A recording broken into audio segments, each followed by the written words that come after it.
Hi students, in this video I am here to explore a new topic named differential calculus. First of all, in the differential calculus அப்படிங்கிற டாபிக்கை நம்ம சின்ன வயசுலேருந்தே கேட்டிருப்போம், which is the difficult part in maths. But ஆக்சுவலாக இந்த differential calculusோட base எல்லாமே நம்ம 6th ஸ்டாண்டர்ட்லேருந்தே பார்த்துருப்போம். Just area formula, addition, subtraction, multiplication. First of all, differential calculusனா என்னங்கிற டாப்பிக்கை இந்த வீடியோவில் பார்க்கலாம். ஃபர்ஸ்ட் இப்போ நான் இந்த ஸ்க்ரீனில் ஒரு டயக்ராம் வரைகிறேன். It's nothing, it's just the square. ஸ்கொயர்னால் அதுக்கு சைட்ஸ் இருக்கும். நான் அதை எக்ஸ்ன்னு மென்ஷன் பண்ணிக்கிறேன்.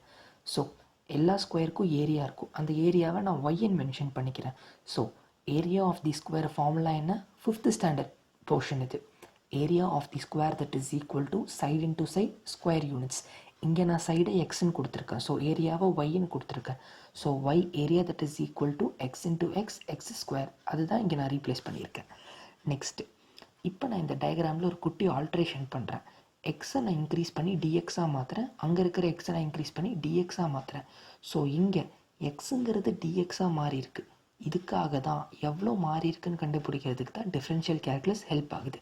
அதை எப்படி கண்டுபிடிக்கலாம்? நான் ஏன் இங்கே ஒய்க்கு பக்கத்தில் டி ஆட் பண்ணியிருக்கேன்னா எவ்வளோ சேஞ்ச் ஆகிருக்கு, எவ்வளோ டிஃப்ரென்ஸ் ஆகிருக்கு ஏரியாவில். அதனால தான் d y, difference in y that is equal to x டிஎக்ஸ்ன்னு நான் போட்டுக்கிறதுக்கு காரணம் எக்ஸ்லேருந்து டிஎக்ஸ்க்கு சேஞ்ச் ஆகிருக்கு. அதனால தான் 2 வாட்டி. ஸோ 2 வாட்டிங்கிறனால d y that is equal to 2x d x. இதில் நான் டிஎக்ஸை கீழே கொண்டு வந்துட்டேன்னா இந்த ஃபார்முலாக்கு, இந்த ஃபார்மேட்டுக்கு வந்துடும். So dy by dx that is equal to 2x. எப்படி y that is equal to x ஸ்கொயரை டிஃப்ரென்ஷியேட் பண்ணால் 2x வருதுன்னு நான் ப்ராக்டிக்கலாக சொன்னேன். அடுத்து தியரட்டிக்கலாக நம்ம நெக்ஸ்ட் பார்ட்டில் பார்க்கலாம். இங்கே d divided by dx, d divided by dy அப்படின்னா ஒன்றும் கிடையாது. ரேட் ஆஃப் சேஞ்ச் ஆஃப் அப்படின்னா நம்ம டி டிவைடட் பை டிஎக்ஸ் அப்படின்னு சொல்லுவோம். ஓகே, சர்டின் ஃபார்முலாஸ் இருக்குது where these formulas are very important to cope the next few examples given in this book. Okay, the first most important formula is நம்ம constant வேல்யூவை differentiate பண்ணுறோம். அதாவது 10, 20, 30, 2, 5, infinity எதை differentiate பண்ணாலும் answer 0. நான் already சொன்ன மாதிரி டி டிவைடட் பை டிஎக்ஸ் அப்படின்னா rate of change of with respect to c. சிங்கிறது constant, constant maybe anything. Second one எக்ஸை டிஃப்ரென்ஷியேட் பண்ணால் 1. வேறஸ் இப்போ இருக்கிற தேர்டு தான் ரொம்ப important. X to the power of n. இந்த செட்டிங்கில் நம்ம என்னங்கிறது கீழே கொண்டு வந்துடணும். ஸோ என் இன்டூ எக்ஸாக மாறி பவர் ஆல்ரெடி இருந்த என் -1 பண்ணிக்கணும். என்ன வேல்யூ இருந்தாலும் -1 பண்ணிக்கணும். ஸோ இதுதான் ரொம்ப இம்பார்ட்டண்ட்டான ஃபார்முலா. சப்போஸ் பவர் 5ஆக இருந்துச்சுன்னா நம்ம டிஃப்ரென்ஷியேட் பண்ணால் பவர் 4ஆக மாறிடும். நெக்ஸ்ட்டு 4th and 5th ரொம்ப சிம்பிளான ஃபார்முலாட்.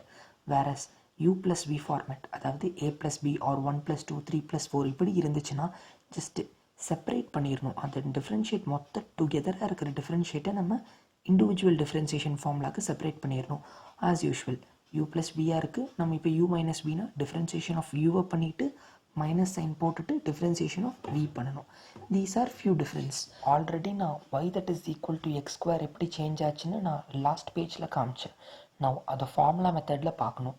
பவரில் 2 இருந்துச்சுன்னா அந்த 2வை கீழே கொண்டு வந்துடணும். So dy by dx that is equal to 2 into x. மேலே 2 - 1 கொண்டு வந்தால் ஃபைனலி 1ஆக மாறிடும். ஸோ நான் சொன்ன அந்த தேர்ட் இம்பார்ட்டன்ட் ஃபார்முலா தான் இங்கே அப்ளை ஆகிருக்கு. இங்கே மட்டும் இல்லை, மோஸ்ட் ஆஃப் தி டிஃப்ரென்ஷியல் கேல்குலஸில் that is major formula which plays a lead role. So இதனால தான் ஃபார்முலா இப்படி மாறி இருக்கு. இத்தனை நாள் நமக்கு தெரியாது இதனால தான் மாறி இருக்குன்னு. பட் ஆக்சுவல் ரீசன் எவ்வளோ சேஞ்ச் ஆகிருக்கோ அதுக்காக தான் நம்ம அதை டீல் பண்ணியிருக்கோம். Now y that is equal to 5 as usual. Constant வேல்யூஸான 1, 2, 3, இன்ஃபினிட்டி என்ன வேல்யூ போட்டாலும் the final differential value will be 0. Now first example பார்த்தாச்சு. Next is the most important example.